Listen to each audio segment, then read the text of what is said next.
साथियों, शहरी महिलाओं से लेकर गांव में रहने वाली महिलाएं हो, कारोबार रोजगार में व्यस्त महिलाएं हो या घर काम, इन सबको बहुत बड़ी ताकत के साथ आगे बढ़ाया जाएगा।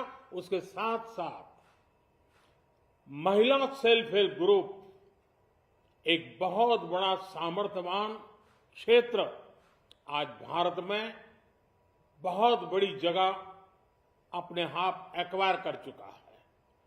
उनको अगर थोड़ा सा बल मिल जाए तो मिरेकल कर सकते हैं और इसलिए विमेन सेल्फ हेल्प ग्रुप उनके सर्वांगीण के विकास के लिए नई पहल इस बजट में एक नया आयाम जोड़ेगी। महिलाओं के लिए एक विशेष बचत योजना भी शुरू की जा रही है और जनधन अकाउंट के बाद ये विशेष बचत योजना सामान्य परिवार की गृहिणी माताओं बहनों को बहुत बड़ी ताकत देने वाली है। ये बजट सहकारिता को ग्रामीण अर्थव्यवस्था के विकास की धुरी बनाएगा। सरकार ने कोऑपरेटिव सेक्टर में दुनिया की सबसे बड़ी अन्न भंडारण योजना बनाई है, स्टोरेज कैपेसिटी। बजट में नए प्राइमरी कोऑपरेटिव्स बनाने के लिए एक महत्वाकांक्षी योजना का भी ऐलान हुआ है। इससे खेती के साथ साथ दूध और मछली उत्पादन के क्षेत्र का विस्तार होगा। किसानों, पशुपालकों और मछुआरों को अपने उत्पाद की बेहतर कीमत मिलेगी। साथियों, अब हमें डिजिटल पेमेंट्स की सफलता को एग्रीकल्चर सेक्टर में दोहराना है। इसलिए इस बजट में हम डिजिटल एग्रीकल्चर इंफ्रास्ट्रक्चर की एक बहुत बड़ी योजना लेकर आए हैं। आज दुनिया इंटरनेशनल मिलेट ईयर मना रही है। भारत में मिलेट्स के अनेक प्रकार हैं, अनेक नाम हैं।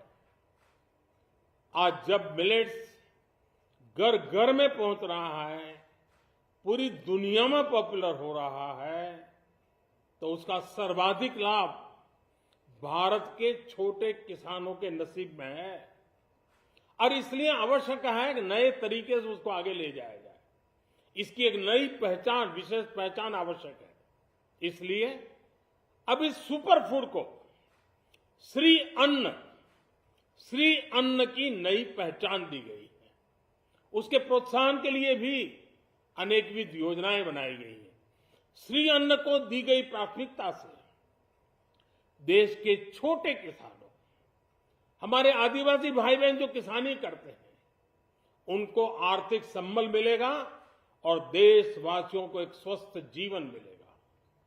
साथियों, ये बजट सस्टेनेबल फ्यूचर के लिए green growth, green economy, green energy, green infrastructure और ग्रीन जॉब्स को एक अभूतपूर्व विस्तार देगा। बजट में हमने टेक्नोलॉजी और न्यू इकोनॉमी पर बहुत अधिक बल दिया है। एस्पिरेशनल भारत आज road, rail, metro, port, waterways हर क्षेत्र में आधुनिक इंफ्रास्ट्रक्चर चाहता है। नेक्स्ट जनरेशन इंफ्रास्ट्रक्चर चाहिए। 2014 की तुलना में इंफ्रास्ट्रक्चर में निवेश पर 400% से ज्यादा की वृद्धि की गई है। इस बार इंफ्रास्ट्रक्चर पर 10 लाख करोड़ रुपए का अभूतपूर्व इन्वेस्टमेंट भारत के विकास को नई ऊर्जा और तेज गति देगा। ये निवेश युवाओं के लिए रोजगार के नए अवसर पैदा करेगा, एक बहुत बड़ी आबादी को आय के नए अवसर उपलब्ध कराएगा। इस बजट में ईज ऑफ डूइंग बिजनेस के साथ साथ हमारे उद्योगों के लिए क्रेडिट सपोर्ट और रिफॉर्म्स के अभियान को आगे बढ़ाया गया है। एमएसएमई के लिए 2 लाख करोड़ रुपए के अतिरिक्त ऋण की गारंटी की व्यवस्था की गई है। अब प्रिजम्पटिव टैक्स की लिमिट बढ़ने से एमएसएमई को ग्रो करने में मदद मिलेगी। बड़ी कंपनियां द्वारा एमएसएमई को समय पर पेमेंट मिले, इसके लिए नई व्यवस्था बनाई गई है। साथियों, बहुत तेजी से बदलते भारत में मध्यम वर्ग, विकास हो या व्यवस्था हो, साहस हो या संकल्प लेने का सामर्थ्य हो, जीवन के हर क्षेत्र में आज भारत का मध्यम वर्ग एक प्रमुख धारा बना हुआ है। समृद्ध और विकसित भारत के सपनों को पूरा करने के लिए मध्यम वर्ग एक बहुत बड़ी ताकत है। जैसे भारत की युवा शक्ति ये भारत का विशेष सामर्थ्य है, वैसे ही बढ़ता हुआ भारत का मध्यम वर्ग भी एक बहुत बड़ी शक्ति है। मध्यम वर्ग को सशक्त बनाने के लिए हमारी सरकार ने बीते वर्षों में अनेकों निर्णय लिए और ईज ऑफ लिविंग को सुनिश्चित किया है।